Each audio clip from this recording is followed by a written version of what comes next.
Hello and welcome to Jarviskjir Mind Over Matter. The intro was a little bit book there. I don't know. I love how chat can see my shame with the hit dice. I didn't even notice that. That's funny. Welcome to Jarviskjir, the Mind Over Matter, the Underrealm show, the new hotness. Wait, in Jarviskjir. we leveled to 4? Yes. Yes?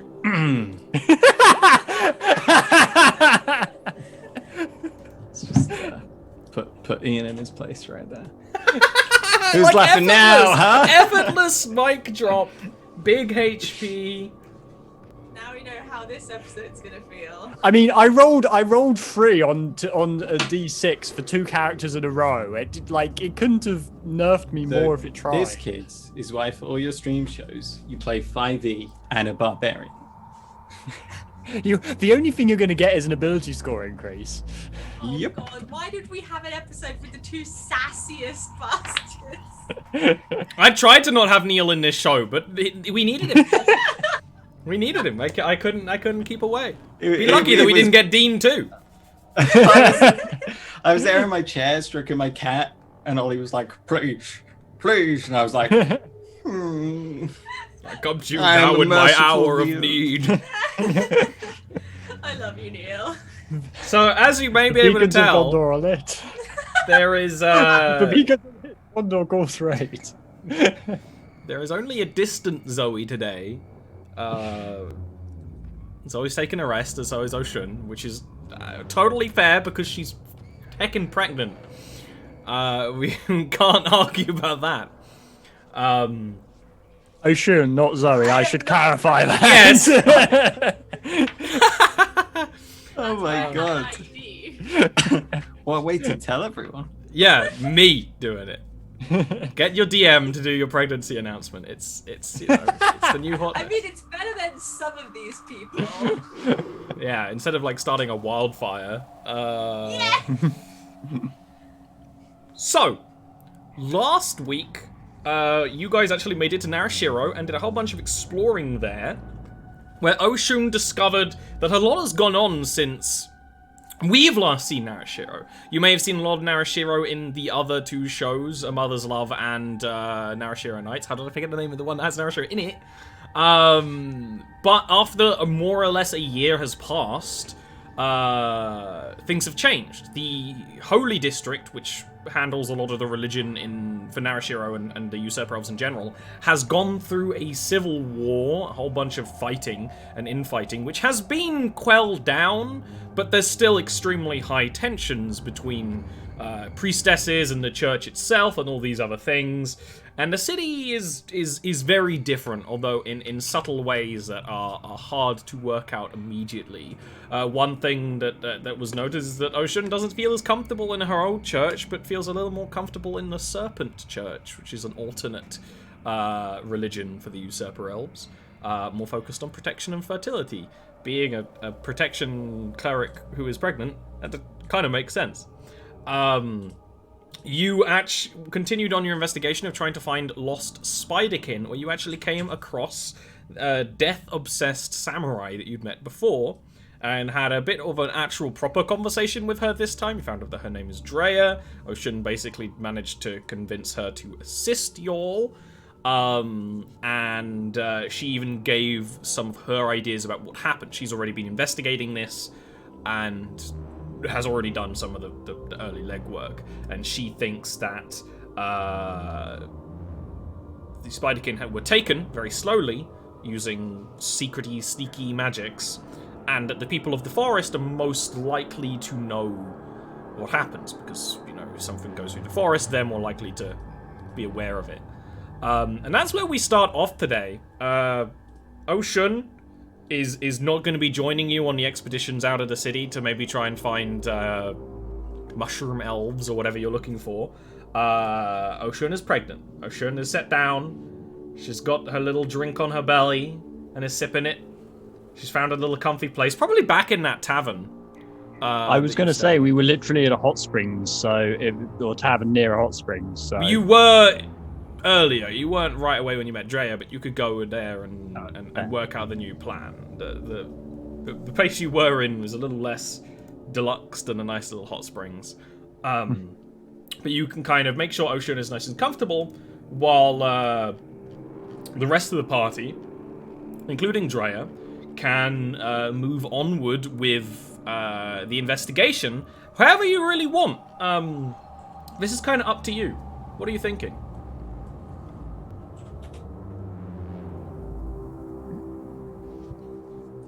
We had leads which were basically follow the. I nearly said follow the spiders. Follow the cave system, because there was a theory that the spiders had gone in and that they'd been lured away and were most likely dead or to be deaded by someone. I will be right back. They didn't. Drea didn't find any trails going further into the caves. Moore thinks that they were taken out of the city, actually. I thought the caves led out of the city. Well, yeah, exactly, right. It would have been through. Lured, yeah, it would have been through lured that out kind of system. by someone who seemingly was not bad, but for some reason Drea believes that they had a bad motive for luring these Spiderkin. Drea, for some reason, and hasn't really gone into the specifics, just has some kind of affinity with death and the soul, and is only here because she has a bad... She can sense something negative, right? She can sense something has happened. Yeah, and you're right. The way they would have taken out of the city would have been very much not official exits, but the sort of like hodgepodge caves that dig up under the city walls, you know? Maybe even through polluted tunnels like the bog slums and stuff. That either way would have led to areas of the fungal forest outside. So yeah, you could start exploring the caves. It would be... Drea said she thinks magic was used to obscure tracks, so it would be very hard to find tracks, but there are always other ways to track someone other than their tracks.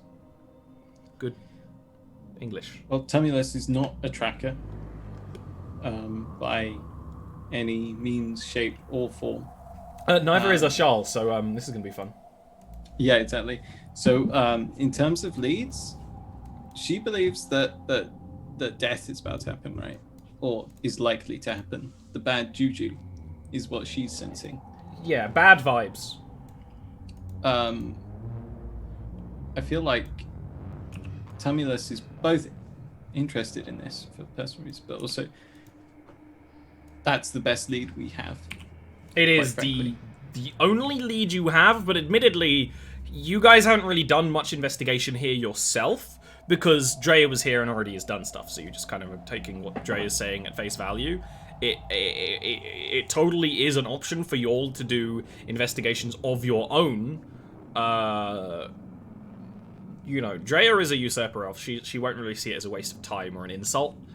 I don't know what I don't know what Ashal would do, but Tumulus 1 is not particularly skilled at that, but also it's kind of a trait of his as a deadless that like there's an authority figure here saying this is the fact, or this is the way it is. He is more likely to acquiesce to it because his party authority figure like just was like, oh, you're a good person, you're telling the truth instantly.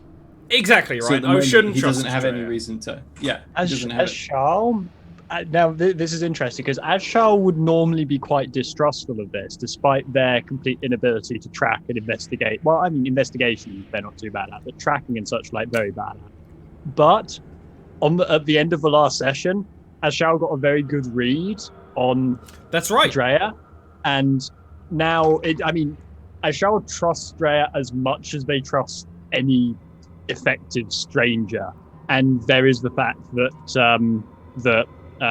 Ocean trusts her as well. So Ashal would be completely okay with trusting Drea on this one, at least.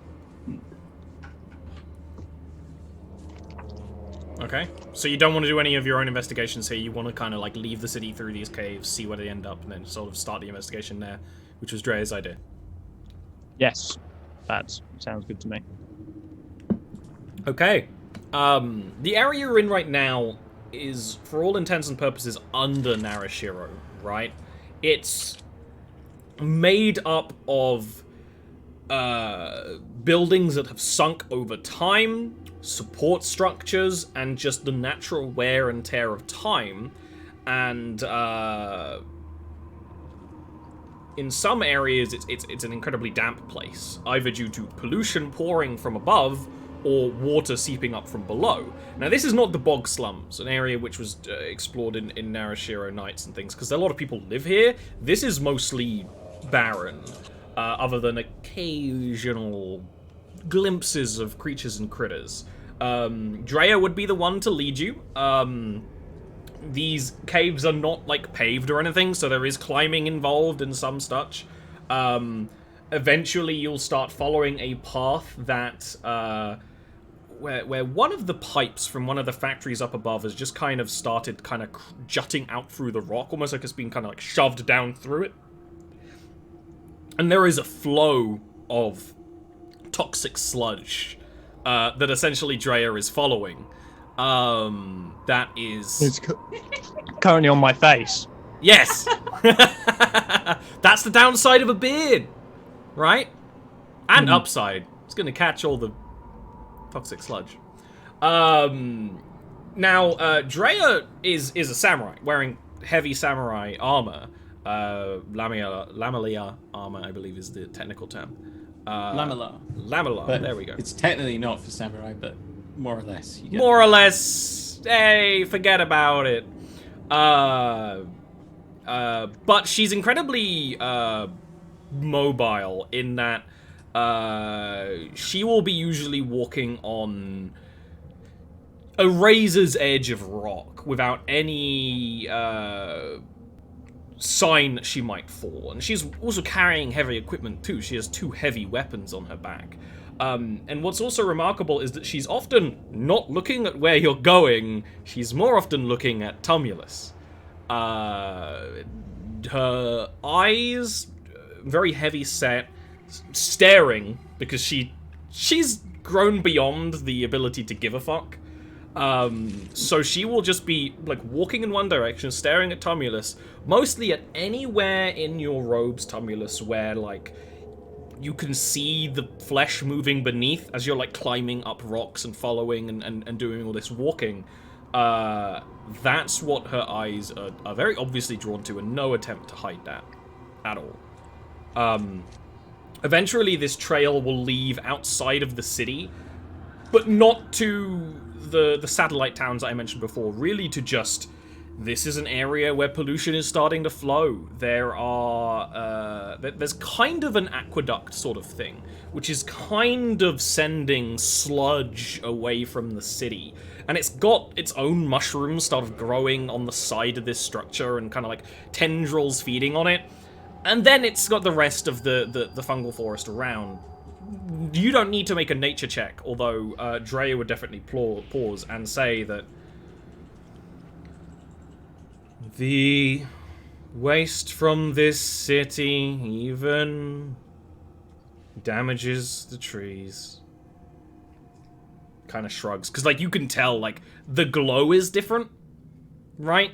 Almost how a lot of the other fungal plants, they feed off the aether. These are, like, feeding off the pollution, and so they kind of, like, they hang heavier, they're sort of droopy. And it's all sort of leading downward, not kind of like southwesterly in that sort of direction. It's not like a river or anything. It's fairly well controlled, but that's kind of where this path is leading. Ashar would actually say, I may not be fond of my people, but at least they seem to leave less of a stain on their environment. Mostly. Every race commits its own atrocities.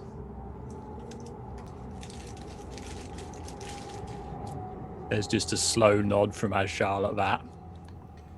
The sexual tension is sizzling. I cannot comment on the sexual tension. Drea does kind of like, she doesn't say anything, she just kind of shifts her head at that. And when she's moving, again following this aqueduct, she will say, "It is essential for the continued existence of my race."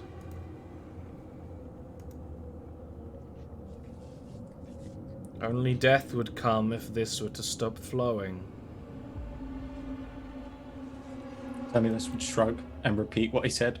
Yeah, and like Actually- you could tell that she also, she's not like convinced of that argument, but she's saying it, you know. Ashel would actually like seem a little intrigued by that, and would. Do you mean that literally or metaphorically? When you say literally, Do you mean literally? literally, right?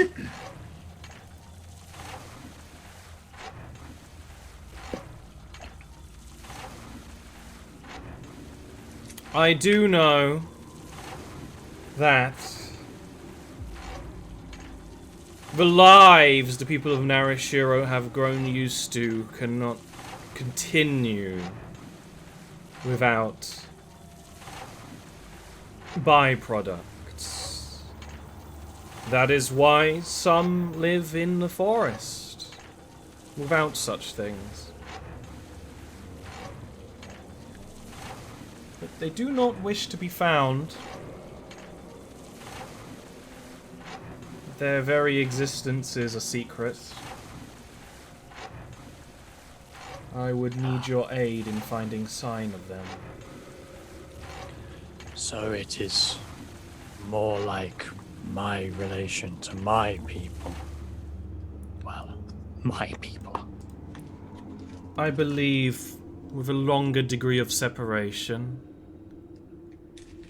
Most likely separated during the Age of Fang, as all usurper elf events diverge from such point.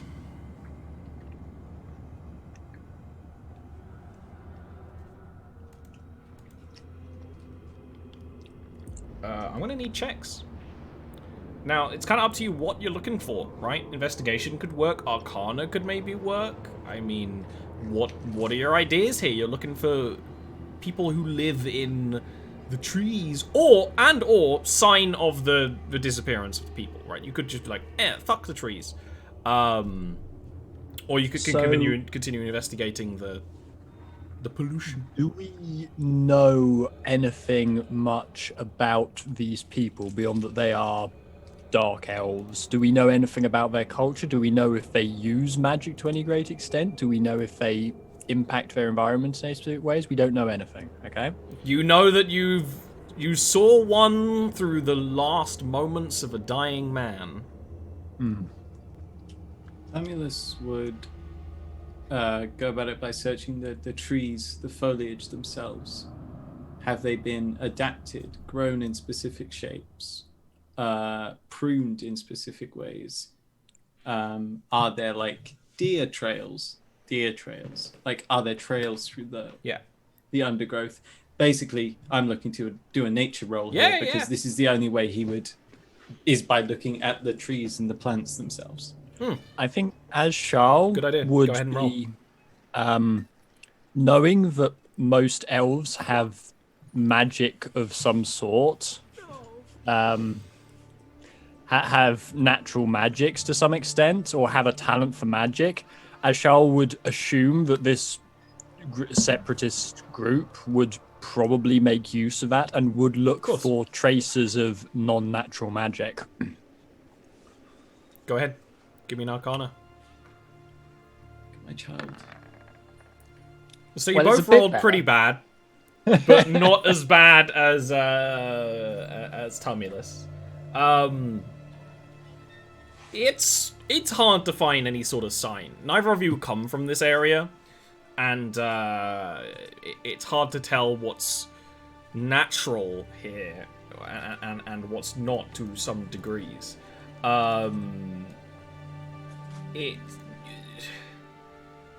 the very trees themselves, Ashal, are saturated with magic. Everything is down here, and that's not the most useful lead. Although you are starting to notice something, and it's something Tumulus picks up too. Markers in chalk or charcoal on the trees. They're definitely markers, but they're not in a language that you recognize, or like a symbolism that you recognize, right? It's usually like a flourish, right? Like kind of a very loopy symbol. They're not always the same. And you would actually start following this trail a couple of hours south, vaguely following the pollution trail, although that will trail off in another path. But the land never really recovers. You are traveling through a fungal forest, but it's sparser. There's less wildlife. And soon, you'll actually see a structure in the distance, kind of inset into a little kind of crater in the ground, up against the opening of another section of cave caverns, right? Because there's always walls and massive structures and things. And it looks like a factory. It has pipes plugged into the ground, pipes looping off around it. There's the kind of sound of engineering emanating from it. And it's quite a large factory too, that kind of looks like it's been built very recently. Unlike the factorial stuff in Narashiro is very old, ancient. You know, it's been there for probably 1,000 years. This is new and fresh and just kind of plugged there in the ground. It's got some fungal trees around it, though a lot of fungal trees also cut down. And there's also a buzz of frantic activity occurring in front of it. Hard to see from here because you're a little ways away, but something's happening down there.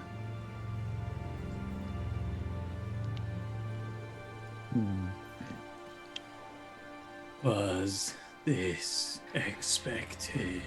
Tumulus would ask Drea.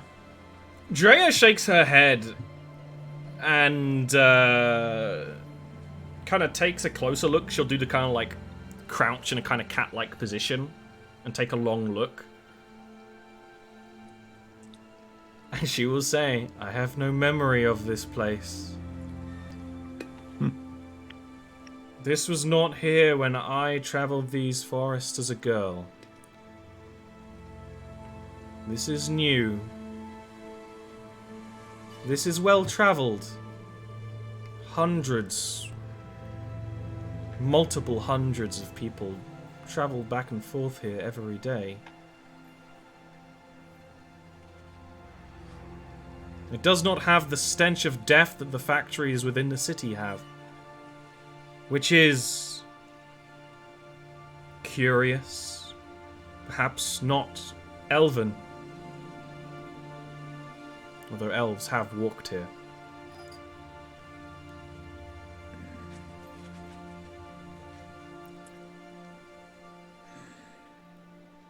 I suppose we should get closer.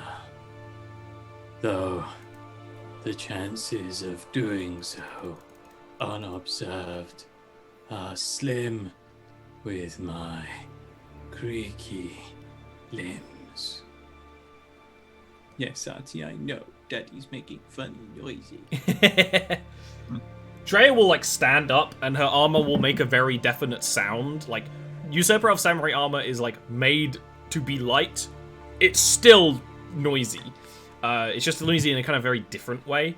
And she will shake her head. Like, we have no reason to choose the path of stealth. We are on an honorable mission to find missing individuals. If they are missing due to this factory, then they are our enemy. If they are not, then this factory is neutral to us, and has no reason to fear our approach. Maybe a swift approach would be best. Give them no time to prepare. How swift can you move, Jaga? I am not as fast as those with blood running through their veins. But I do not tire. We're just smiling at the kitty cat. Yeah. How can you not smile at a kitty cat, Stretch? It's the most precious form of entertainment in the world.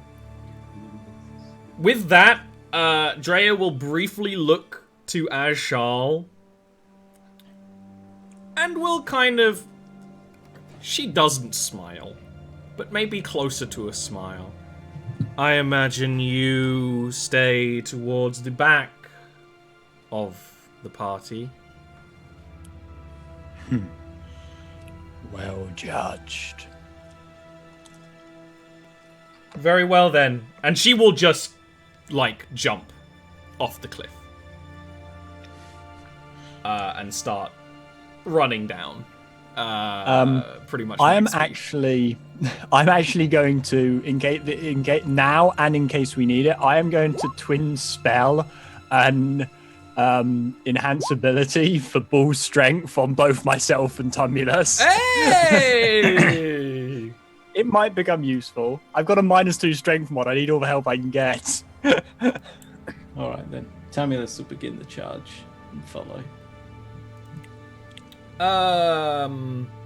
Both of you give me athletics check with some advantage. I mean, you've got the enhance Gotta ability. make use of it. You gotta make use of it. Yeah, those are good, right? You can charge down the cliff, and like Drea did as a samurai would, very anime-esque, just fucking charging down, but not really causing any falls on the cliff. I mean, a lot of the ground here actually is something you start to notice as you're traveling closer. The ground is loose. It's stone. It's just loose in some areas. And so as you two start running, there is the crispy crunch of like some pebbles starting to like tumble down the hill with you. Then you can rush down with Drea. Drea will head down to the bottom, right by the factory, and kind of pause for the two of you. And when you catch up, you can see what the hum of activity is. There are people who have kind of stashed themselves inside the factory, and there are 3 creatures outside of it. They are humanoid, yes, but there are gaps in their body. It's like their bodies are made up of twisted and pulled fungal threads. Growths of fungal wood, occasionally blooms of mushrooms, but also leaves and flowers, like things more from the surface. They are wielding spears, and they were pacing in front of the factory for a moment. Until you arrived. When, of course, their attention is going to snap to you guys. Because, of course, it does. And I will put you all on the turn order, and we can do a fighty fight. I just need to find my some tokens for this. Tree. Dryads. Yeah. But like Let's hope they're crusty more the Amaryllis underrealm kind. dryads. Okay. Why don't we go ahead and switch to the battle map. And switch to the battle map. Roll initiative whenever you're ready.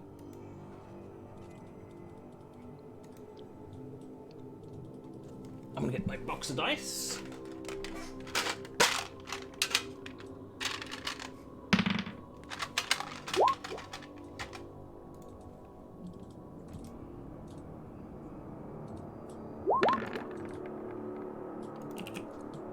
Unlucky for some.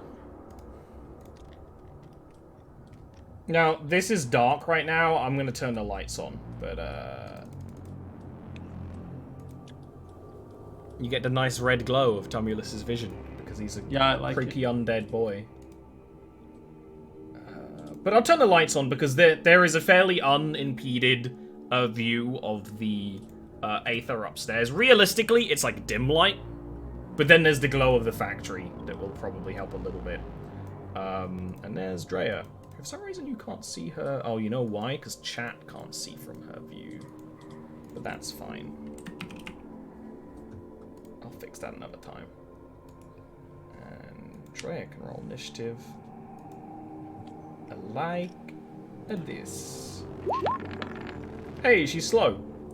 You guys had the momentum. So the second that you guys approach, the tree people are going to start kind of creaking and moving and heading closer, because of course they are.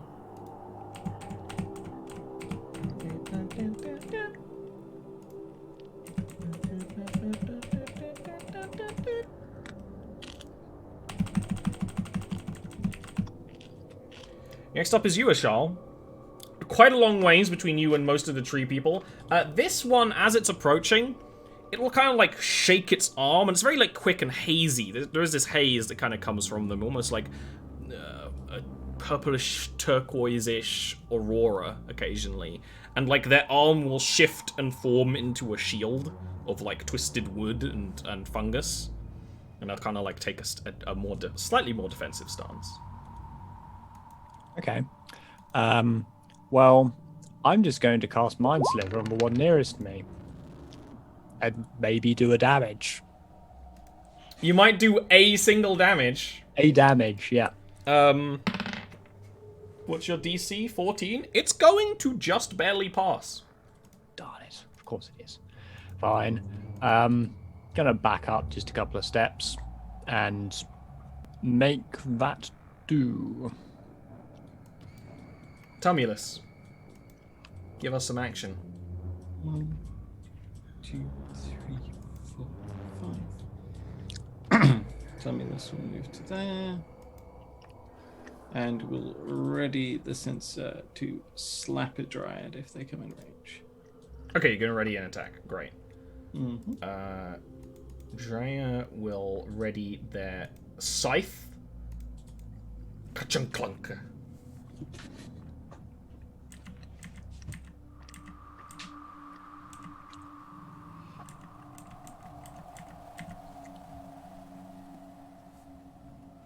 And we'll advance this way. Tamios, you gonna get your wish? This one is gonna spend the rest of its turn. Like, it paused to make the shield, and then it just starts a proper, like, quick step sprint, right? Getting up close. So go ahead and make a prepared attack against it. That's a miss. That is a big miss. It's one of those things where it can just very easily prep the shield against your attack.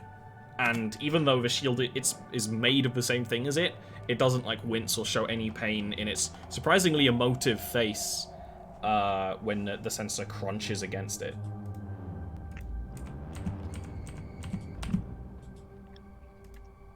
Now, do their little spears give them range? No. They're just gonna have to sort of stand there awkwardly. Nah, they're gonna advance. Okay, Ashal.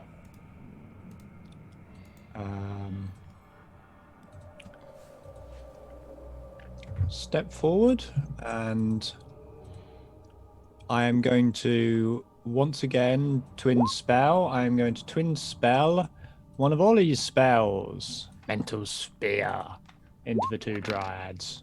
Well, I'm rolling really well on damage. 2d8. 2d8 and you rolled a 2. Okay, so two. Which two?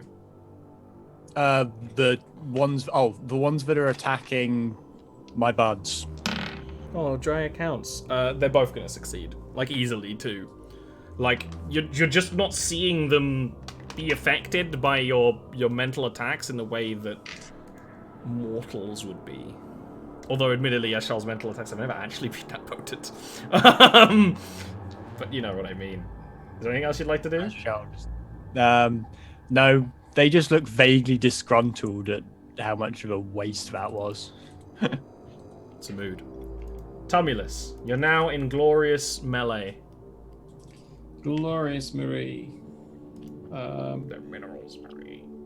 Let's clunk. Clunkadonk. That's it. Okay, that's way better. Are you not raging? Nope. Okay. I'm actually going to retcon time slightly because I realized something they can do, and it's against an NPC, not you guys, so I feel better doing it. Instead of advancing like the other one, like I said it would, the one that's by Drea is actually going to stand there and kind of thrust the whip out, the spear out forward, and it's going to turn into a whip of thorns and spikes and vines and attack at her. Briefly before returning to its normal shape. So it needs to make an attack against her. It's gonna horrendously miss. It's one of those things where she just kind of like braces herself and the armor takes the hit. Is there anything else you'd like to do, Tomulus? Nope, I'm good. Okay. Very slow fight. Tumulus is a very slow individual. Trey is gonna move. And that shell just sucks in combat, apparently. That shell just sucks. Sucks brains. Yeah. That mental spear though is OP as hell. God damn, if the target fails by 4 or more, they're also stunned for a round. Yeah, that's one of those spells that's like really old and not. We might switch it for another one, isn't? I think that might be not canon. It was originally a first level. It's now second level. That was because I used it once with Serena, and Ollie was like, "No, that's overpowered. We're upping its level." She's gonna attack with her scythe. She's gonna hit.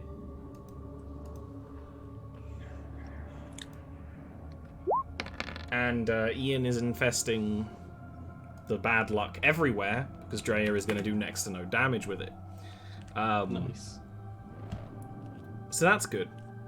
Let's see if this curse continues onto the onto the dryads themselves, huh? So, Tumulus, the one against you is wielding the spear one-handed, so of course it's gonna deal less damage if it hits. What's your AC? 16. It's gonna hit. It's gonna be a long, long time until touchdown deals 4 damage to you, piercing.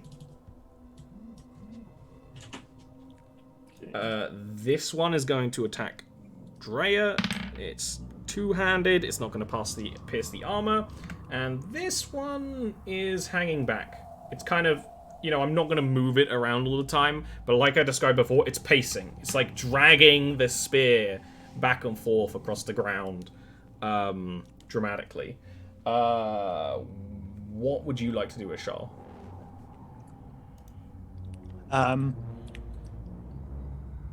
Go back to basics since nothing works anyway. I will mind sliver the one that's in combat with Tumulus. Oh, that's the opposite. Well, you know that is assuming that it'll deal damage, which it does. Yay! Finally, you know, as the fight starts to speed up. I mean, you got creaky slow Tumulus who's slow to speed up. You got creaky slow Dryad who is slow to speed up. You got Ashal who's slow, and you know. As the fight starts to get a little bit more mobile between them, you see the treekin in front of you, Tumulus, just wince, and like its eyes kind of like roll back slightly, and it'll tense, it'll grab at its head with one of its hands briefly, really damaged by that. What's going to be your retaliation?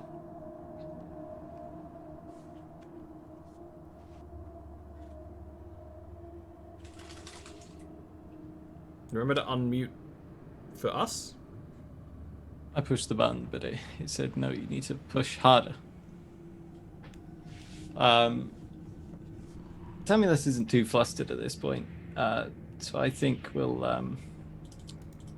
just go for Bonk Mark II. That's right. The damage you took is only gone against your temporary HP, right? Yeah. Yep, that's a hit. And that's a kill strike, right? You crunch it heavily with the flail of the great censer. It's gonna stagger back, and then that kind of like rainbowish aurora haze is gonna flicker around all of its limbs for a bit, and it's gonna stagger back, and it's just gonna kind of like disappear as it falls. It's not gonna explode into particles or melt away. It just kind of like fades away. Oh, that dealt so much damage. Our barbarians 15, sorry. I can read. You want big numbers? Play a barbarian. You want small numbers, player barbarian. Small damage numbers. Any numbers, barbarian. Anything else you'd like to do after that strike? I can move. 1, 2, 3, 4, 5. Hello, friend.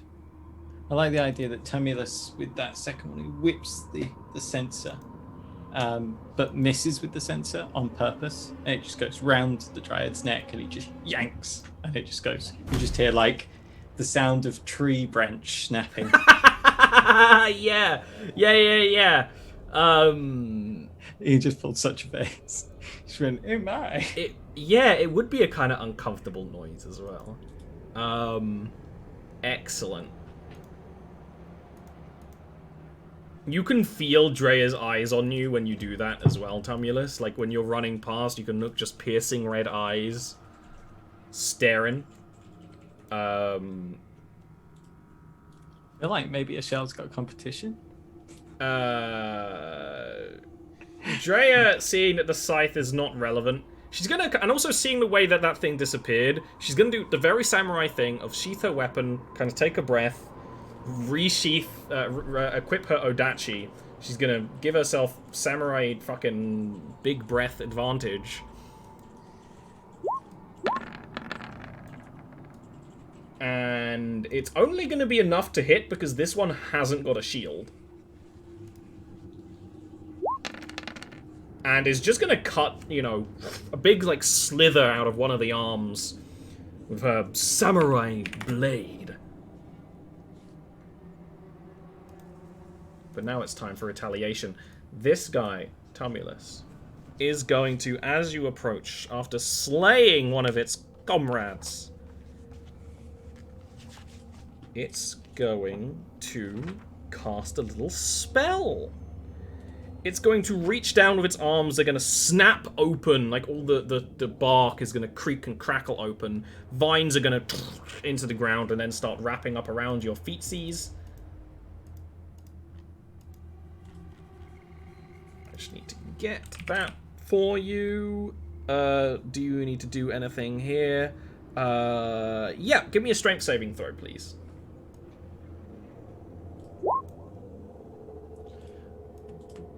You would have danger sense advantage, aye. Yeah. I mean, danger sense is meant to only be on deck saving throws. You're right! Oh, yeah, sorry, it is. Reroll. I thought it was Dex and Strength. But whatever. It's only dex for some. It is a bit odd. Like, it does make sense in things like... It makes sense because it's like you're dodging out of the way, whereas this is like you're bracing and like out-strengthening something. That is just barely enough for you to succeed and not get restrained. It's still going to be difficult terrain in the vine patch. And you can see it look kind of unhappy when you are still like pushing through the fungal brambles, and it's gonna frickin' start stepping away. This one is gonna keep on fighting Drea because, of course. And while Drea isn't doing much damage to it, she's also not letting any strikes hit her at all. Ashal. Well, that one down there looks to be running away. Tumulus probably has it dealt with anyway, so I'm just going for it. And these things don't seem as strong as Charles might have feared. So Mind Sliver on the one fighting Drea. Way. You literally just begging them to like. That's a pass. Power Rangers Megazord. I mean, that would certainly make this interesting. That is a They pass. don't seem that dangerous, says the man who was in the lizard pit. Let me just open my monster manual. Have you not learned your lesson? Nope, never. Lesson? What lesson? Yeah, that's going to be a failure against that one. Anything else you'd like to do? Or are you good? No, I am staying right there. Tumulus, difficult terrain in the bramble pit. Okay. 1, 2, 3, 4, 5. Action to dash. 1, 2, 3, 4, 5. Oh, you got there. Base contact has been achieved. You are now engaged. Congratulations, Mazel Tov.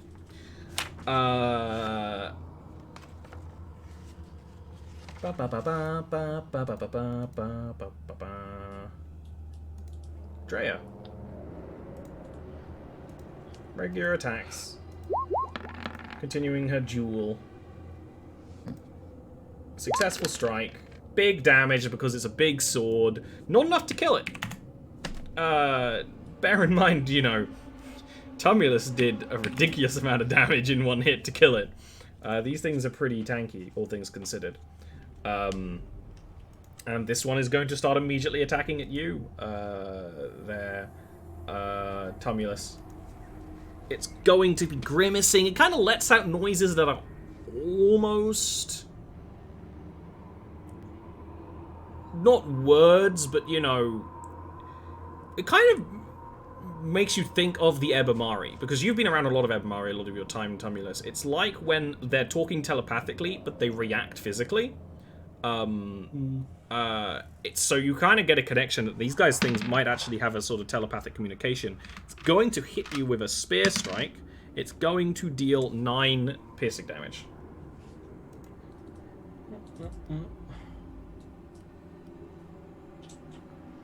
It bleeds.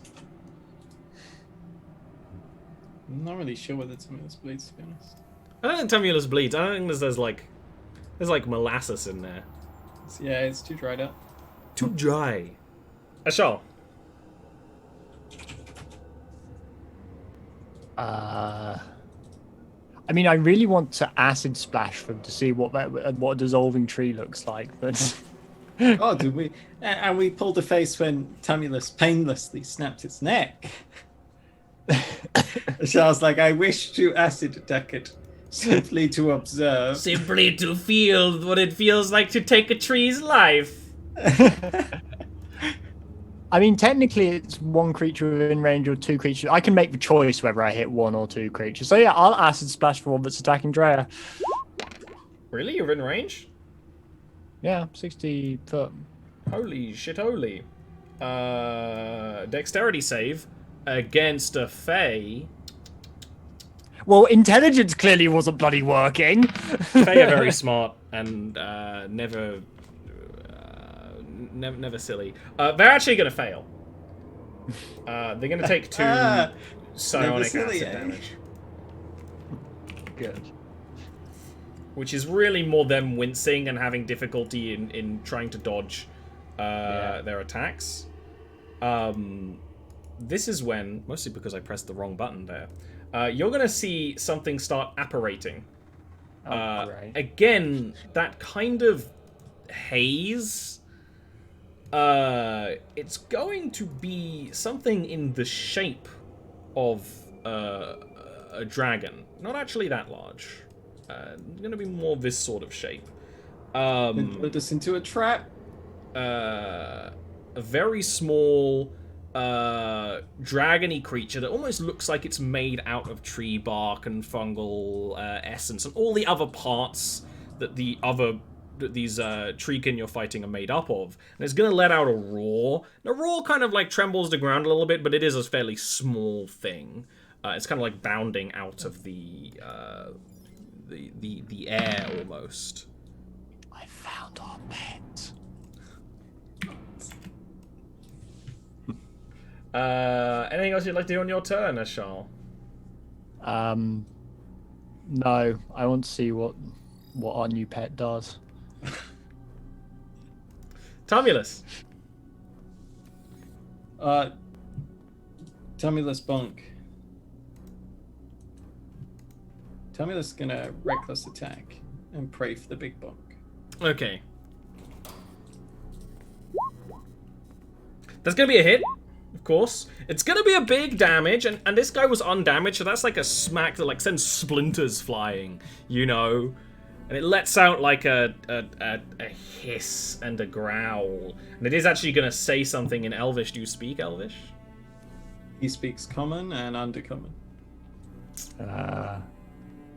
I am just checking. I don't think I actually speak Elvish, amusingly.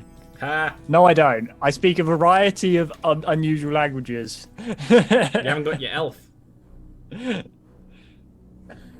Drea's there, but Drea is not translating. Or listening. Drea will see the dragon apparating and, like, kind of give a look to Ashal, the magician, to deal with the magic dragon apparating. Ashal, the magic dragon. And is going to try and finish off this tree creature first. It's actually going to be a hit. And it's going to be enough to kill it. So she's going to, you know, cleave the thing in two. It's going to, like, fall apart and start hazing. And then Drea is going to turn and start stepping backwards into a position closer to the party spellcaster so that she can, you can fight more effectively. Dragon is going to start off running as it sort of ran out of wherever it came from, and then is going to take to the air. And land on Ashal's face. Can Ashal, Andrea, please give me a Constitution save? Oh dear. What's the matter? You can't take a little bit of dragon breath? Apparently I can. Oh! Yeah, both of you kind of know what's sort of about to happen, and you can ready yourselves. It's still going to be damaging, but as the dragon kind of flies over, and it's kind of strange to see something like this flying because it's clearly heavy, and as it's moving, it's kind of pulling and twisting roots out of the ground that are like apparating and kind of forming up into it. But it does somehow fly, although admittedly, it's more like big hops. A bit like the Hulk. And it is going to let out this draconic breath, which it's kind of similar to what you're doing, Ashal, in that you're only really seeing it because it's affecting you. And you feel this breath breeze over you, and it's got that kind of aurora-ish haze. And that's when it starts to hurt. It hurts like the chest, it hurts the kind of like the pain goes from the ground up through your body. But both of you can resist it. I dropped one of those dice on the floor. That's a new dice, gone forever. Buried alive, buried alive. It was a 2! Okay, 2 plus. So it would have been 17 poison damage. Both of you passed, so that's going to be halved to 8, which will go 8. around the town. That's fine. Epic music. Hey, it was pretty epic. You just resisted it really well. Which is epic. Yeah. And then it's going to continue flying and kind of fly in front of Drea. This last one here, Mr. Neil, after taking that horrendous strike, is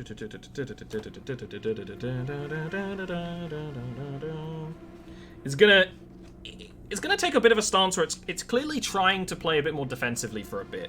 It's put a lot more focus on its movement, on its footwork, and they're very dexterous creatures in a very kind of elven way. And when it gets in that perfect position, it is going to vanish. With a kind of lick of laughter in the air as well.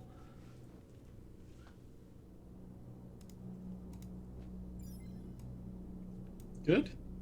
Ashal. On the That does make these vines disappear, by the way. They can. The fact that these things are sort of seem to be coming in and out of existence or going someplace else or something, Ashal is going to go out on a limb and extend like their mental sphere that they would normally do to communicate, and try and feel out if they can get if they can feel like a tether or anything that is holding the dragon or anything here. That'd be an intelligent. You know what? Arcana check. You're doing a research into basically psionic magic. Never mind. Unfortunately, that's a trash roll. Good idea. A lot of mental energy. It takes to do that kind of thing. And while, even though you're not presently at risk, it's hard to do that right now. This might be something that when the fighting immediately is ended, you might want to double check. Yeah. Okay. Gonna attempt to drive a spear into this thing's brain. Metaphorically. Metaphorical. It's a theoretical spear. It's a theoretical spear, exactly. Theoretical spear. It's gonna fail. It's not gonna fail by 4 or more, but it is gonna fail. It's gonna take that 10 damage. I should have used Mind Sliver to set up the thing. That was part of my intention. And that could have done it. But it is gonna take that damage. It's gonna be enough to kind of make it pause and dig in its claws into the ground rather than immediately strike at Drea. Actually, what's the current distance? Ah, yeah, okay, I'm good. I will stay right here. Tumulus. So much running. Tumulus is Very dangerous over short distances. You stole the words from my mouth. It's a, you know... 1, 2... I already did a Gandalf earlier. 4, 5... 1, We could have had a what did your elf eyes see when Dre was looking over the side. Like, yeah, we, can do nice. it. We can bump our numbers up on the low tour references. Tumulus had to dash, so... He's being threatening. He's grabbing. Yes. And that allows Drea to, like, literally as you approach, Drea just shifts the stance. It's enough for just, like, the way her legs move, the way the blade is positioned. This is a well and fully trained samurai. It's almost more like a dance at this point. A dance with a dragon, admittedly. You give her advantage. It is enough to get a strike on. It's going to deal some damage. It's going to, like, again, like the other strike a few times ago, it's going to clip a big chunk of, like, the material this thing's made of away. There's no, like, blood or anything, though. It's just, like, stripping... You know when you strip the layers of bark of a tree and it's, like, pale underneath? You kind of got that going on. But it's, like, a pale lilac instead, like the fungal wood all around. The fungal dragon!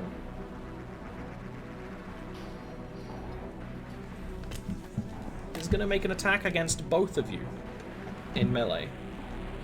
Is that a... Okay. No Is spells, just bites. Bites and claws. Okay. Fair Bite against Drea, not past the armor. Tail against Tumulus. Tummy wummy. Beats the armor. It is the weaker attack. It's going to deal 5 piercing damage plus 4 poison damage. Like, as it scrapes into the flesh, it kind of leaves barbs that, like, swell. But, like, as much as they can swell your flesh, Tumulus, as they send poison in. Really, the way you would feel it, rather than, like, an allergic reaction like someone else would have, is like, oh, my legs aren't moving as much as they did before. Right? Like, that kind of logic. It burns. Yeah. Ashal. Action. Has Drea even been hit yet? She has been injured. Oh, she has been injured. Okie dokie. You'd barely be able to tell that she has been injured. Yeah. 20-foot radius of me. How close do I have to move? 1, 2, 3. Yeah, that's easy enough. I'm gonna be casting Wind of Respite on the 3 of us. Just in case. Yeah, just in case. 5 health back and at a temporary hit point. Okay. Ashal was always meant to be a more support mage. Yeah, of course. You're in the kind of position for artillery here, which is kind of why, you know, your DMPC is a pure combat character right now. So that when eventually it's just you and Zoe, I'm the one doing the fighting, and there's just 2 supports flutzing around. Tumulus.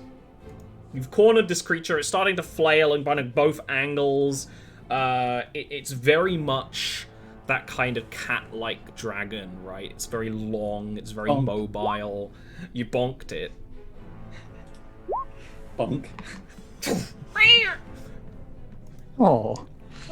It does let out a noise, it's not a meow, but it does let out a sound, which is almost like the sound of trees falling, right? That kind of like a rustling noise of like it disturbing the canopy and stuff.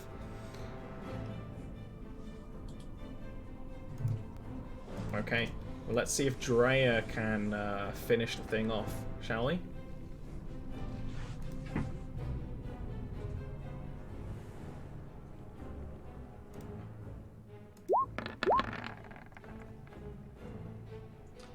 You think so? This is actually amazing. So, not only... So, she takes a moment. I rolled twice for whatever reason. Double crit. I'm the DM. I can do what I want. She's going to take a breath. She's going to switch from the Odachi to the scythe very quickly. She kind of like even... Like, she drops the Odachi, but it's a very, like, careful, deliberate thing, right? In the time that Tumulus is like distracting the creature. She equips the scythe, and she takes a stance, and then just a massive swing. You almost see this trail through the air as the blade moves. Almost like it slows down time. And then not only does the dragon fall, but the invisible treekin that had been getting around to try and flank them also is cleaved into, subtly appearing just in two halves before apparating like the other thing does. Yeah. She's gonna take a big breath and then just kind of lean on the scythe. And then we'll actually look to Ashal before you really have time to think of it and say, do you know what these things were? Past tense. Do I know what these things were? Up to you. What kind of check would you like to make to see? I mean, on the basis that they're magical, or at least they appear to be heavily magical creatures. I imagine casting spells. Yeah, if Ashar would know them from anywhere, it would be mentions as possibly like a source of power would be from where they came from or something. So I'd go Arcana route. Sure.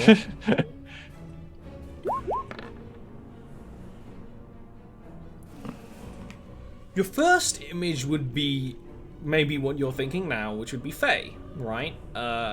There is knowledge of the Fae in the Underrealm.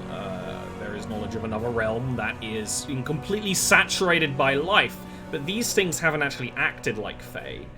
There are all kinds of stories, however, of spirits that live within the forest that only apparate in times of need. Whether they actually exist in this plane or in the Fae plane or somewhere else, it's not clear, but they apparate in retaliation or reaction to things. Rituals, disturbances, sometimes just natural events like the weather.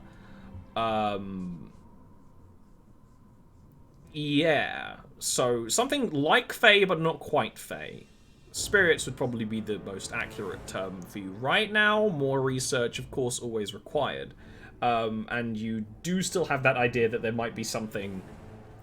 They could be tethered to something. So this is the sort of thing that people can summon. Although they weren't acting like summons, they were acting coordinated with each other. Which isn't how summons act, unless it's a very, very powerful summon. Ashar would say, I believe they are akin to the Fae. They are almost a defense mechanism. During upheaval, damage to forests, natural places, sometimes these things apparate as you saw here. There may be something tethering them here. I attempted to break it during the fight, but too chaotic, too quick. I could not get a grasp on if there is if it is here, if it is something I could do now.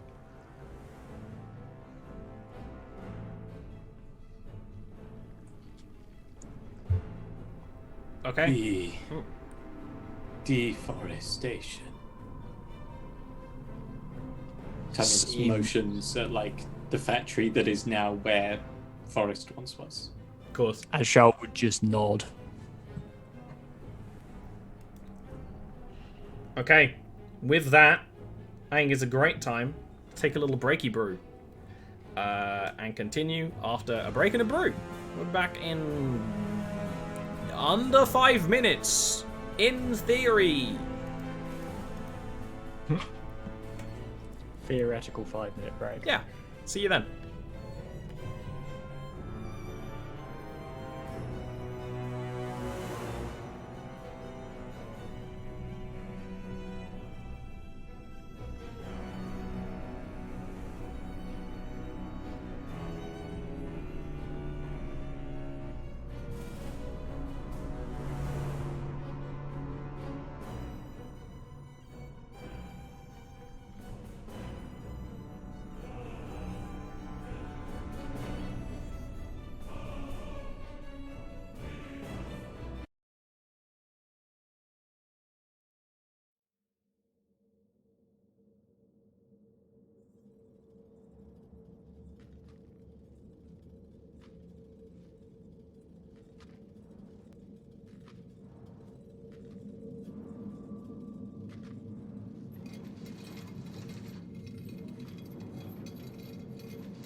Hello. We have already the Galapagos turtle.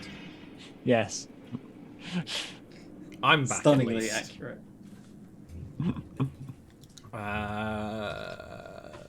So, battle ended. Thesis statement on enemies encountered given.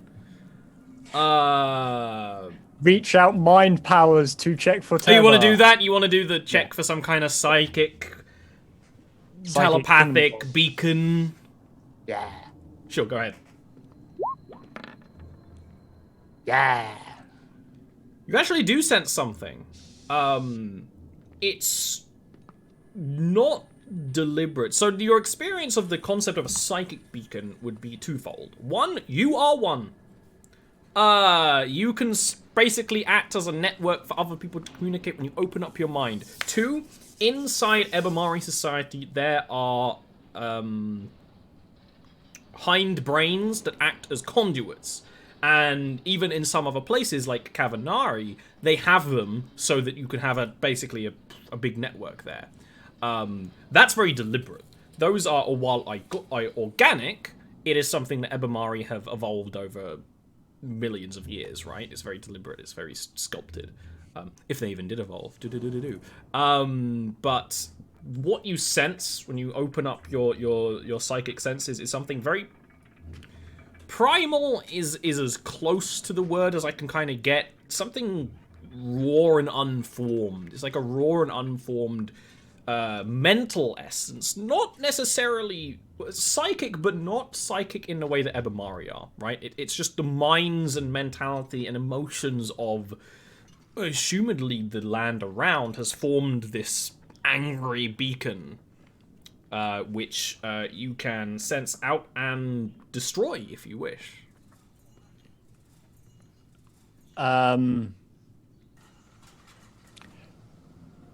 That is a good question. Do I wish to? Another option, but it would be harder, it would be a check, is to just cut. So it's very easy to see something like that and squash it.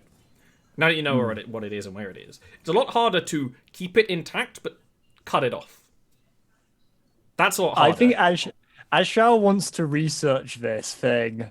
Ashal wants to attempt to separate it, and I don't know how they'd even go about storing it. But that's a whole other thing. I think that's this a whole depends other on thing. how well you roll. Yeah, I am going to attempt to snip. Is it Arcana again? Yeah, just Arcana for now. This might be future tools in the future. Oh dear.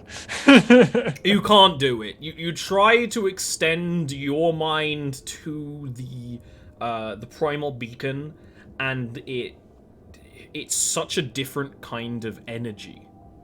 It's such a different kind of magic that it's not something you can do now quickly. This might be the kind of thing where if you take maybe a couple of days study, and you prepare like a circle and everything that you'd be able to do, but that will be a dangerous thing. And there are people here, people who are now leaving the factory, and this factory is not just one structure. There are also little outhouses, little spots where, similar to some kinds of factories, where people wait to be given jobs to do. Like, they come in early in the day or early in the cycle, and then they get given their job, and then they go off. So there's little areas of warm little fire pits and places where people have been sitting and staying, and people kind of start emerging from around there. Obviously aware of you. One of the people coming from directly the factory is a kind of small bird humanoid. Kind of the size of a gnome. Has Corvid-esque features. Dark feathers that kind of shimmer in the aether with a little bit of gloss. Wearing like a very nice, like, merchant's tunic. It's very nice, very high quality, probably made for a gnome or something, but maybe fitted to be a bit bigger because he's not as slender as a gnome. He's a bit chunkier, and he will kind of like hop step, and then hop step a little bit closer, to try and not necessarily get your attention, but he's clearly like kind of looking over the lot of you and what you're doing. So, the primal beacon thing, then, I assume it isn't the sort of thing that I can consume in any way as a in a similar way to consuming psionic energies. With a ritual and time, yes. Right now, the only thing you can do, because you've got that 23 Arcana check, is snuff it out. If you want to do anything more fun with it, it's going to take time and research and probably a permit. Yeah, I'm gonna.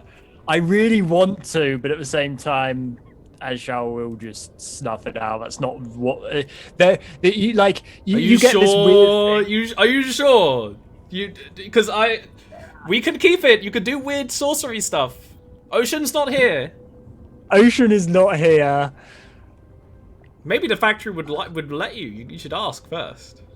Yeah, I will at least wait, but it doesn't seem to be an immediate danger. I hope that Ollie's just doing a big cut here, and he's like, maybe the factory will let you, and you can be like, well, you know, there's this thing here. Maybe I could research it and be like, no, destroy it. God, what the hell? I mean, no one else knows that I can just snuff it out, so I don't need to tell them.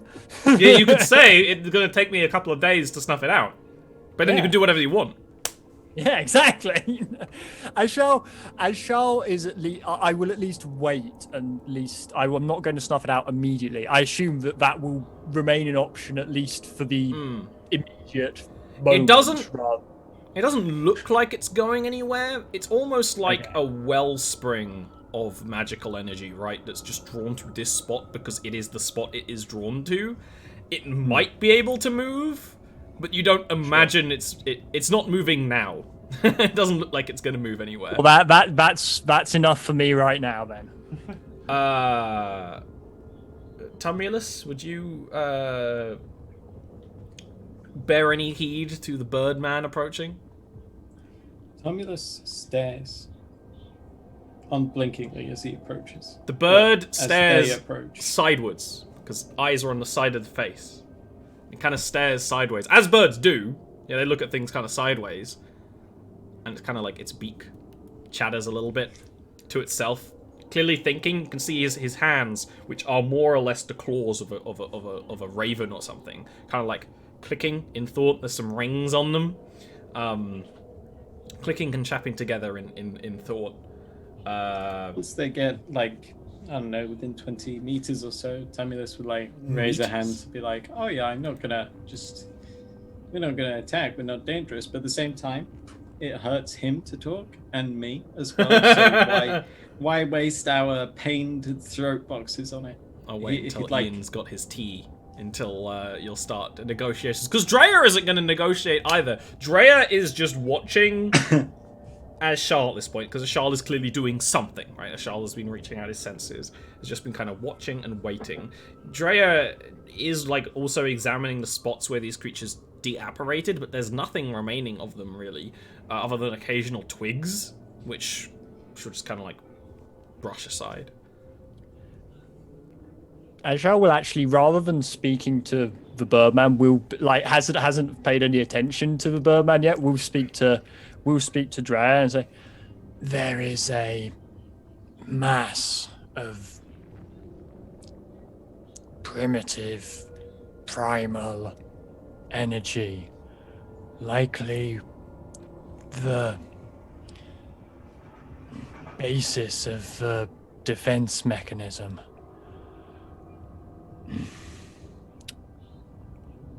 I need time to study it to fully ascertain what it is and what it's capable of.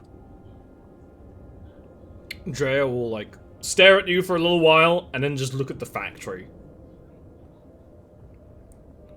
Be best to ask the owners. You'd be doing a ritual in their front garden.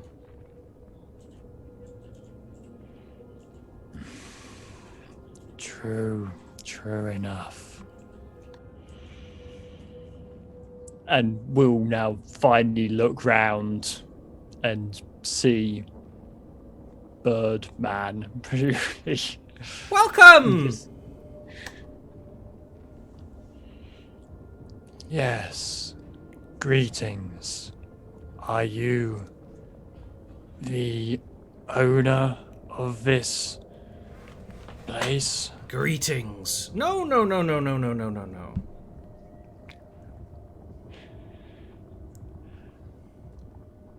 Do you speak for everyone here?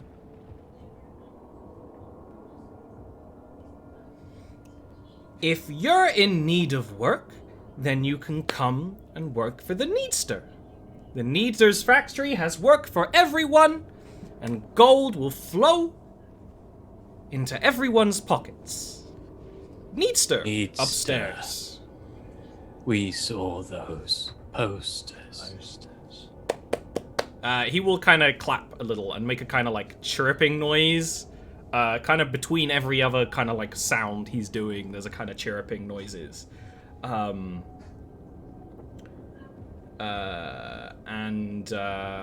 will look over and will say, I saved you. But he's like pointing at you while he's saying it to kind of like suggest that he means it the other way around.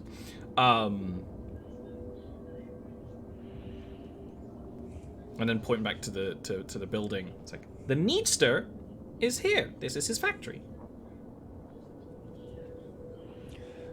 We should speak to this Needster, then. Very good, very good. Excellent, excellent. Now that I can do. And we'll start hopping towards the building. While he does, he kind of pauses to some of the other people around, almost all usurper elves. And we'll start this pre-prepared speech of everything's fine, nothing's a problem, stuff like that. It's a Kenku, but it's a Yarv Kenku. It's got a different name. I can't remember it. Do I know what this man is? History check.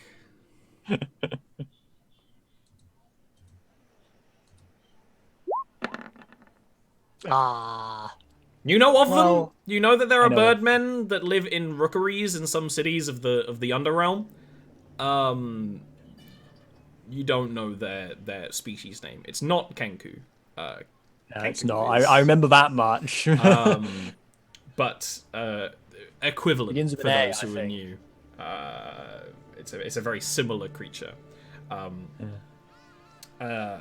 When he's done kind of soothing some of the other people and they kind of head off into the forest to get working or into other parts of the factory, he will turn around and will open the door and will say again, greetings.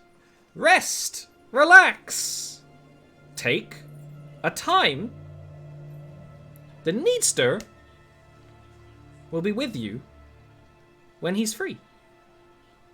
What does this factory produce? The Needster produces everything that Narashiro needs. Magic. We do not delve in magic.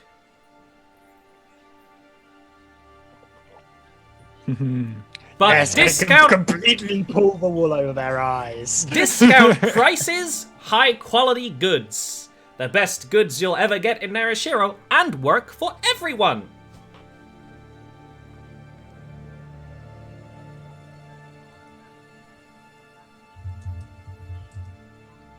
The inside of the factory he leads you into is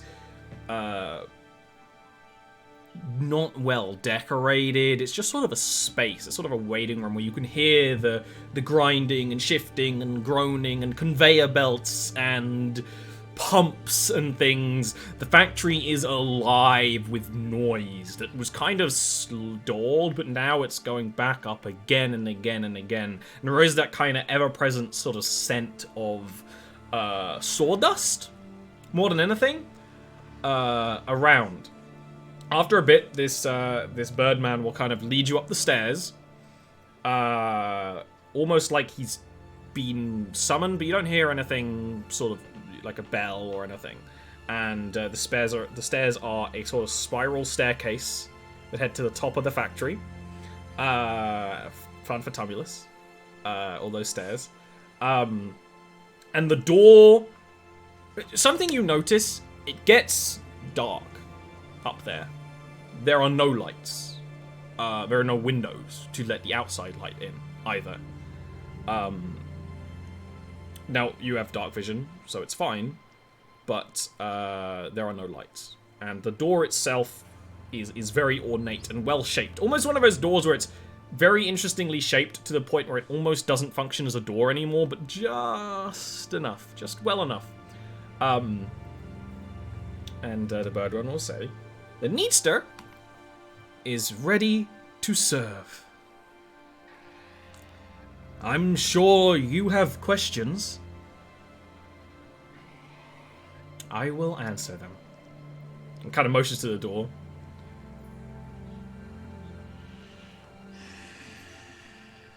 And we'll open it. Tumulus will step forward and push the door open, roughly. Yeah, the door opens a little quicker than it's meant to the point that there's clearly some kind of mechanical device by the door that's meant to play a little bit of music when the door opens, and it goes like really quickly through it, because the door is like slammed open into a completely pitch black room. You can see in through your dark vision, but there is no light in the room at all. Other than that, it's a beautiful office, well-made fungal wood panels, very high quality, very large but low desk, sort of dressers, drawers, plans, all of that kind of thing, and the Needster will shuffle around the desk. First you think they're a tall individual, but the height of them is mostly hat.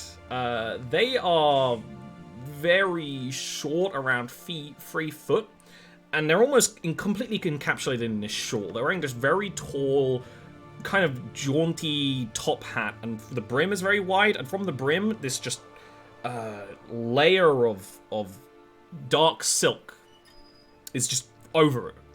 Very similar to some of the stuff that Oshun wears. It doesn't completely obscure seeing him, but it does kind of shroud him in darkness. What you do see is a little well-dressed figure with bare paws and bare paw feet, and a fuzzy little black-furred face that it doesn't seem exactly like any animal you know. It's got little kind of fangs, got kind of little droopy ears, and big blue eyes that aren't glowing, but they are the only bright thing about his body. The outfit and the hat and all the equipment, it has kind of like the occasional pipe and the occasional clockwork mechanism in it, but all dark, all darkly hewn. And he will let out a kind of sigh of relief and do a little bit of a bow, like, oh, well, am I glad that you all showed up. You definitely helped me out. Aye? This language will be the most practical to speak to you in, right? I believe it is the one we all share.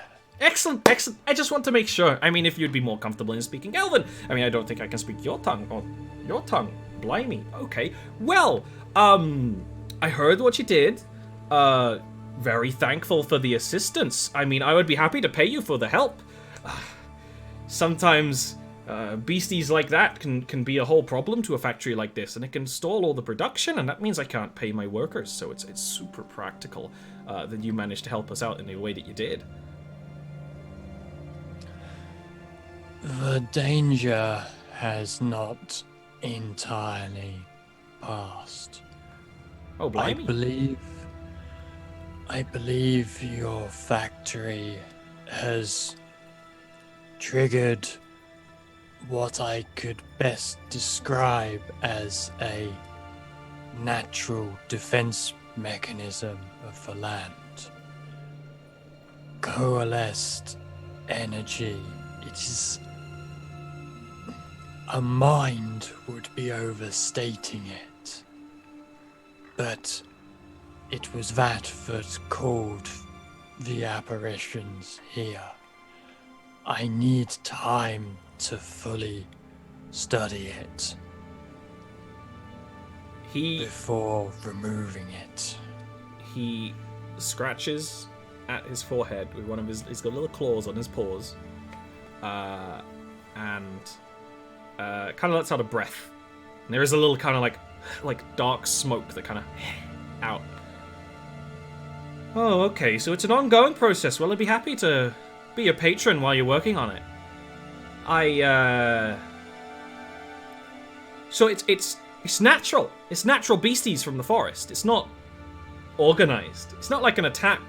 It's just nature. There is no individual physical being or mind behind it. No, it is a function of the land itself, for want of better words. Oh, I understand. I understand. So primal it is difficult to couch in our language.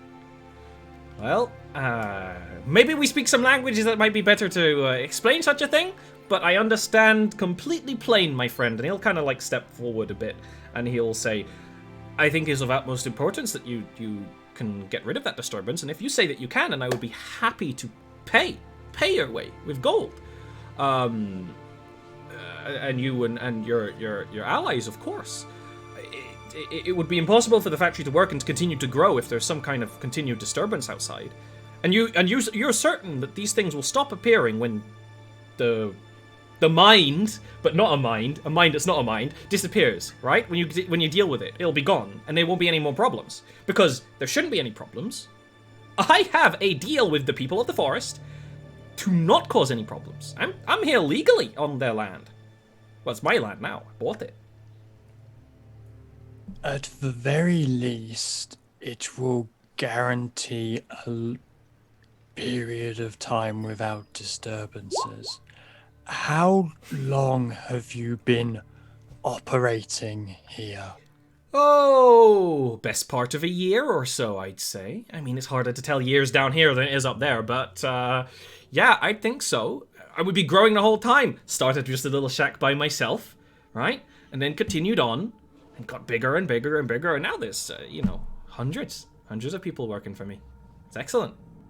Didn't you say that these primal proto-minds could be generated by negative emotions, such as hunger, lack of comfort, being tired? All of these can coalesce. Perhaps. It is not my speciality. If it was, I likely could have done more immediately. As it is, I need time. I cannot guarantee that it will be permanent, but it should, at the very least, prevent anything happening for a good period of time, whereas leaving it could cause more problems imminently.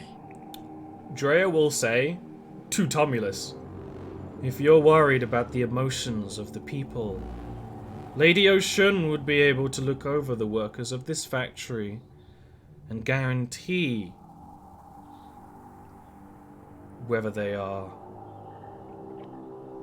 functional or not, or whether the disturbance was caused by them and suffering. I will say I sense no death in this place, which is different from the factories of Narashiro. And Anidsta will clap. Of course! No. We're not driving people to the bone. No, they're happy to be here. And they can leave if they want, of course. Come by, do their job, get paid handsomely, and then leave. Now, if you can't guarantee that this will never happen again, and I can't guarantee that I can pay the heftiest amount I would, but I think we should write out a contract and we should start getting you working. What sort of things do you need? I don't really know much in the way of arcanists here, but I do know some back at the fort. But it would take a long time for them to get here. You think you can handle everything by yourself, or with your chums there? I should be able to manage myself. It may take a few days, but nothing too long. And the factory can keep working during those days. I would ensure no one comes too close. Oh, of course. Probably, yes. Just have everyone be on guard. All right. Well, we can sort something out. Do you think 1,000 gold will be enough for all your pieces and sundry? It's a good clean number. I like clean numbers. I like it when they go up a 0. You mentioned you are in contact with the people of the forest. Contact? No. Contract, yes. Have a contract when I was upgrading this factory to a practical size. Because, of course, I was concerned, right? I'm building things from the fungal wood of the trees here. Chopping too many down, and that can't be good. I understand, so I wanted to consult with them. And they told me everything would be fine. We signed some deals. And now we got things working. So that's why I was worried. Because, you know, the Malinari, they can sometimes be a little bit jab you with a spear. And those guys had spears. So I was a little bit worried. If they were attacking me, that would be a breach of contract, and that would be nasty for them. So hopefully that's not the case. I'm inciting that. Oh, I got a 2 as well. He's very hard to read for a couple of reasons. One, not humanoid or even close.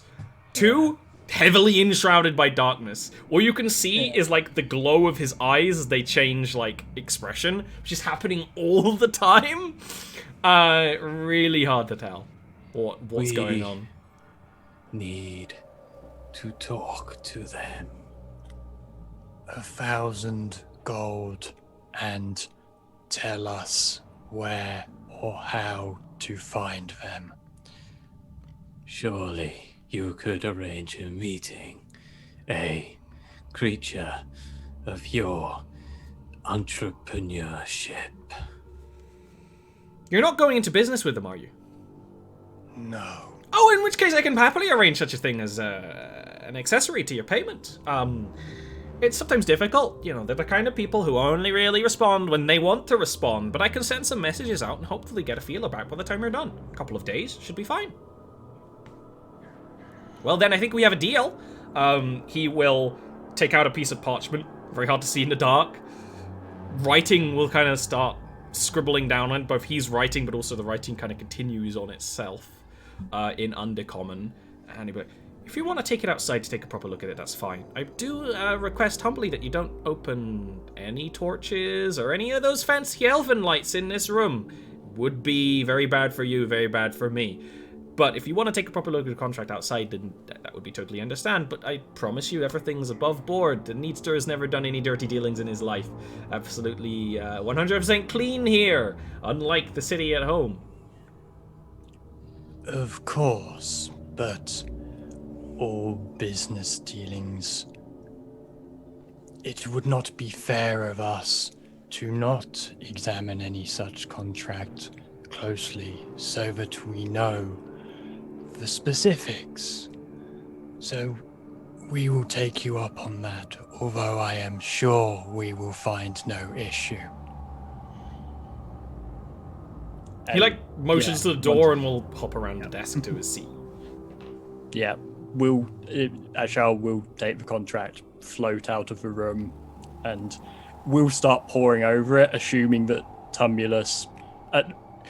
Drea, I can't imagine, has much interest in this, but Tumulus at least, assuming that Tumulus at least will be looking at it with... Tumulus crosses his arms and says, I will not sign anything that creature hands us. I do not trust it. It takes those disenfranchised with nothing else and gives them something, a purpose, deadless. It is too similar to what I have seen above. Perhaps I am more alive than I thought, but my emotions are getting the better of me here, and I would not step inside that room again, for fear of what I might do. You may retreat outside if you wish. I will examine this and handle it. Charlatan or not, it is our best and quickest lead. Be careful. You see, like, Tamulus glances at the door, and when he does, his eyes glint red, and then he slowly begins to descend the tower. I will properly examine this Yeah. contract. Give me an intelligence check. Drea will watch Tamulus go, and you hear her say quietly to herself, "So it does have emotions." Nice roll. That's a great roll. As a sorcerer, sometimes you need to understand a bit of legalese. Very important part of a sorcerer and an Evamari. This is a contract that's been deliberately very well designed to be foolproof, if you know what I mean? Where there are no traps on either side. No, you are going to remove this problem in whatever way you see fit for this payment. You will not bother the people of the factory people will not bother you. You will handle any further disturbances in the immediacy of this process. It is almost too clean, which does kind of fit with what he said. It's the clean paperwork of someone who does have something to hide or is very, very well aware of how careful they need to be. Which seems to be the needster. But there's no pitfalls, you're not signing away your soul or anything like that. Yeah, that's basically what Ashar was expecting, that there is something off here, but that's not currently our interest, and as long as this is fine, we could potentially leave this for a later thing. So Ashar will go back into the room and Everything seems to be in order. and will put the paper down on the desk and sign it in front of him just for, like... Yes. Excellent. Excellent. I do hope that we'll be great comrades in the future. I don't actually know a lot of wizards. Never really delved in that kind of thing. Not again. So, you're ready to get started right away. You're going to be removing the thing, destroying it, right? I imagine there's going to be all sorts of magical mumbo jumbo going on. I don't know how much I can help you, but if you do have any questions, you can ask me or you can ask Kohler. But of course, Kohler can't say all that much. Only the things that are on his mind, so to say. So you're free to come back up here. You big lummox. Maybe not so much. Had a feeling that he wanted me pelt. And that one, I don't know, kind of like waves at Drea. Drea doesn't like react. Well then, what a lovely group of friends you have. Good luck. Get started. Oh, and of course, in advance, just in case you need to buy anything, and he will hand you a package of 1,000 gold pieces. Narashiro print. Which I believe means that there's spiders on them. Like the sigil of Narashiro on the gold pieces. There's spiders on them. You open them and it's like swarms everywhere. And it's one of those things, when you open it up, it's only noticeable because this room is 100% dark. Ever so slight glimmer from the gold. gold in Jarviskjir has that ever so slight arcane property. You open the bag, there's a slight glow. He turns away before you can open the bag, of course. And Blimey, that's a will. pretty it's quite interesting. If Tumulus had still been there, I mean, Drea would see that Ashal would like. There's a motion that is akin to a flinch / grimace when he says "wizard" specifically, but without Tumulus there, that's unlikely to get remarked on. But Ashal will just nod and head out and back down to Tumulus, and will get started, basically, if there's no further conversation. Oh, there will be, because Drea is here. And will ask, well then, what do you intend to do, Mind Flayer? This primal connection to the land itself. What is your plan? My plan is to uproot it as one might a fungus that has grown in the wrong place and capture it. And Ashal pulls out the Aether crystal that they have from somewhere. I got it from somewhere. I think you got it from the Crystal Caverns, and I don't think it's an Aether crystal if you got it from the Crystal Caverns. You might have an Aether crystal that you started with as a I specifically trinket. noted something as an Aether crystal. And I do have a separate thing which is a crystal. Oh, in which case that would be the one from the Crystal Caverns. It's fair that you have a chunk of Aether, yeah. Yeah. I plan to store it here. If I cannot store it, She shakes her head. Aether won't work for that. no. You'll need you want to coalesce something ethereal into reality. For I am sure that you can see whatever it is you're discussing, but we cannot. You will need something particular to make the ethereal material. And then containment is another step. This is Do I know- something we deal with quite a bit at the School of Mori. The School of Mori. My samurai path. Sometimes the dead remain on this plane invisible. I see. How do you go about coalescing them? Salt and white quartz can work. I do not know about with this. It is not the dead that call to you.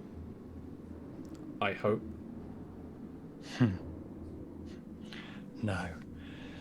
The dead would only call to me east of my city. Oh. She gives Now a he thinks he knowing knows where nod. Charlotte's from. With that logic, if she uses salt and what was it, white quartz, Yeah. I have aether dust. Would that be, considering this is magical rather than like a dead spirit? Is aether dust just going to be too volatile? to Aether do this dust in- is arcane. This is Okay. not likely arcane. This is- So it's more like nature magic. It's not even it? really nature Not magic. Okay. As far as you can tell, I mean, they definitely are nature-y. But Nature- I think I've shown you before, like, the spokes of the specifics of magic types. It's probably not druidic nature magic. Seems to be something similar, but not exactly the same. Yeah, if you wanna take and keep this thing, you're gonna need to work on it. There's gonna need to be something. There's gonna be another step. But what is that other step?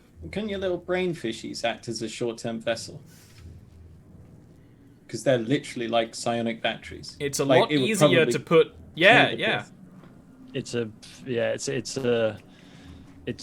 host, as it were, in a sense. There is that. Yeah. Because that's one of the steps. Is what do you want to store it in, or do you want to just materialize it and have it, which is another thing. But if you want to materialize it and then put it in a host, that could be a host. Absolutely, it's a brain. It's a psionic font of energy to a point. But then materializing will be its own step, which, yeah, you could start working on with a long ritual. But if you have other ideas of something that could help, then that would definitely be the steps to do first. So. I actually have my researcher background. Am I aware of, I mean, it's technically where I would tend to get information, but would I be aware of materials that can be used to, well, for lack of other materials that would be used to coalesce things? I think the way we do this, right, is that you aren't aware of the specifics. You are aware of now you got a feel of how this feels. This primal font of psychic energy, which isn't quite psychic energy in the way you know it. Yeah. So if you went to, say, a crystal market, you might be able to search around till you find the right thing. Narashiro obviously is a city that is very interested in magical knickknacks. And crystal shops. Probably in the higher areas of Narashiro is your best bet, and then once you're in one of those places, it will probably be a bit of time for you to search and feel and meditate. But you would definitely be able to do it with the knowledge that you have. You just have to go shopping. And it was only sort of like a few hours from it's not far from Narashiro itself, to the point that people can go back and forth. Probably 3 or 4 hours walk, and that's, you kind of ambling and not knowing exactly where you're going. I mean, that is, I'm not as good as some of your players at working out like magics like this. So no, exactly. That was a good play. I was wondering if you had any kind of tricks or any kind of spells you wanted to use as a suggestion, because essentially you're going to be making your own spell. You're going to be making your own ritual to do this. Yeah. And so that's the way to do it. You know part of the puzzle. This can help you find another part, especially with the help of people in the city and Drea and Ocean. Yeah, on that basis, Ashal will ask Drea and Tumulus because basically Ashal wants to now go back to the city and look around for something to coalesce this and contain it, such like. And so Ashal doesn't really want to leave it completely unattended, because who knows what the needs to would say to that. So Ashal would ask Tumulus and Drea if either or both of them want to stay here and watch it while Ashal is gone for potentially a day to gather materials for this. And I'm not role-playing, Max, I can't be bothered. Yeah, of course. I have questions for this one anyway. It's true. I shall go, and I will ask Oshun to help me in the upper areas of Narashiro. And Ashal would, they just for courtesy's sake, they would go and inform the Needster of they were popping back to Narashiro to get things effectively, just so that the Needster doesn't feel like they've just skipped out on this. But yeah, sure. Okay then. In which case, because I know that we're all a little tired, and it was only going to be a short session anyway, I think we can leave it off here with you splitting the party for the next session. So that we can have... I know we kind of wanted to do some conversations with Tumulus and Drea, but I know that you'd need a little bit of rest because you're a little baby. So we can have a little bit of a baby rest for a week, which is a mood. And we can get back to this. We can get back to this next time with all kinds of shenanigans going on. You've met the fabled Needster. You've seen capitalism in progress. What a joy! Instantly, Tumulus disliked. Tumulus hasn't disliked anyone. Tumulus wanted to tear his little furry body limb from limb. Ashar was just like, "Oh, this shit again." like a reverse Build-A-Bear workshop. Destroy a bear. And then rip that heart out. If he has a heart, he's a capitalist, you know. Yeah. So that was only wanted a little quick little session today. We can come back next week with more of that stuff going on. Why don't you all talk real quick about what you got going on, starting with you, Neil. What's up? Hi. Tumulus's voice hurts my throat. You did this to yourself. I said, "Are you sure?" And you were like, "I can do it." But it helps because Tumulus. Early on I decided that when Tumulus speaks, it hurts him to speak.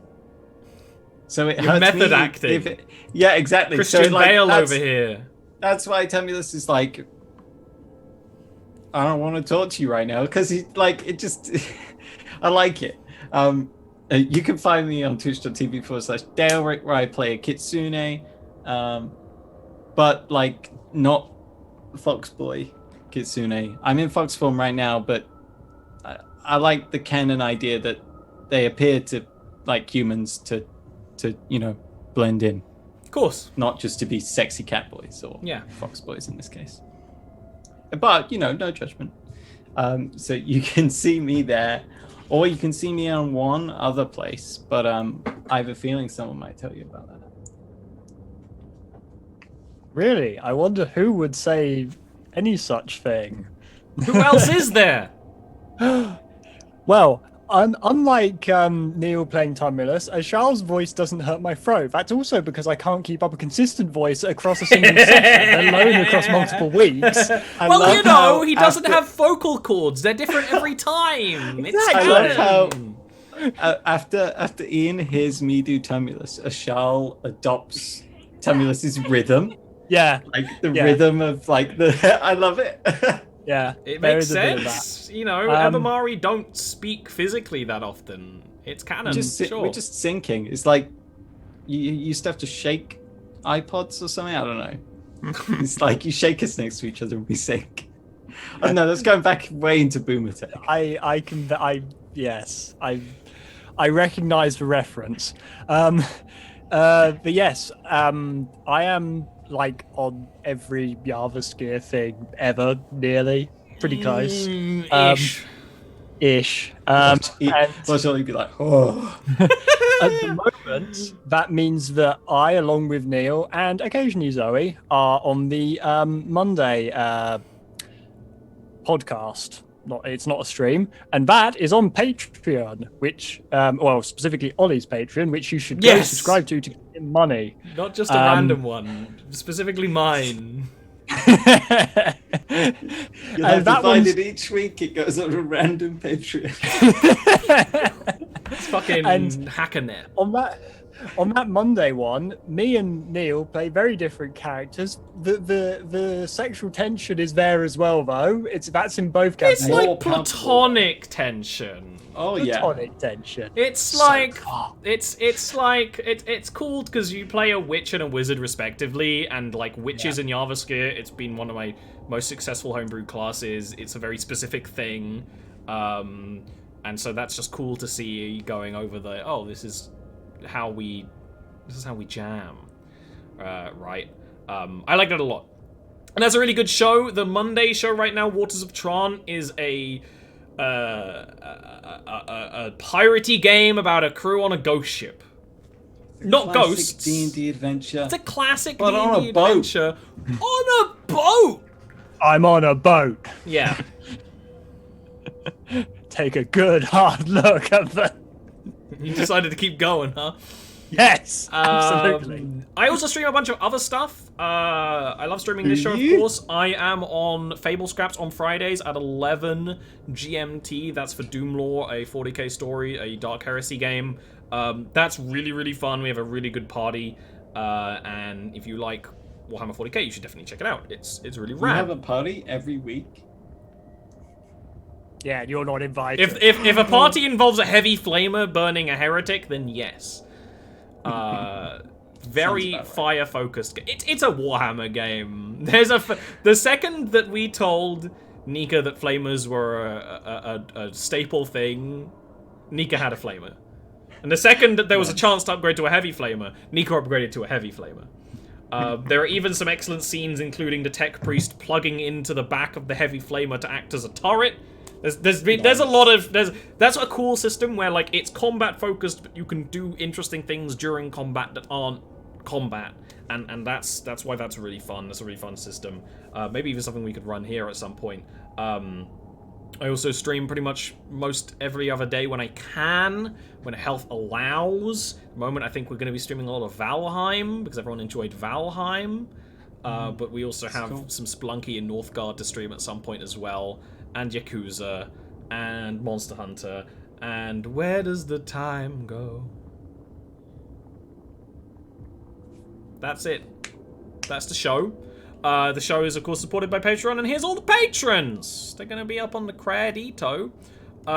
If you do have a little bit of extra money, do consider helping us out. It helps keep this show running, like, literally. And that's that. See you all next week.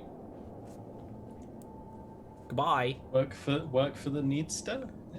Yeah, work for the Needster, make some gold, give it to me. The Needster. The system works.